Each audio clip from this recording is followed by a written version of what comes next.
Alam nyo ba mga boss na ang papaya na lalaki ay namumunga din? So itong papaya na to mga boss ay lalaki po ito. Tingnan nyo mga bossing oh. Yan. Ito mga boss ay lalaki. Pero 2 bisis na po ako nakakita ng papaya mga boss na namumunga na lalaki.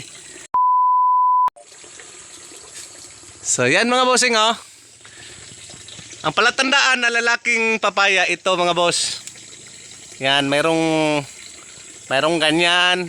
Iba yung itsura ng bulaklak niya kasi pag babae kasi na papaya mga boss, ito lang dapat nakadikit mismo sa dapat mga boss ang nakadikit mismo sa kuan, mismong ano ng papaya. Pero ito mga boss ay lalaki ito. Yan oh. Tingnan niyo mga bossing, yan ang sinasabi ko na namumunga siya. 'Di ba?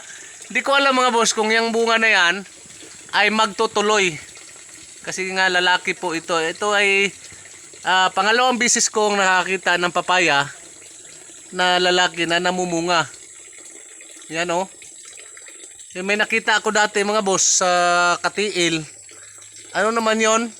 Yung native na papaya na lalaki ay namumunga siya, pero ngayon parang hindi to native oh, kasi mahaba yung bunga niya.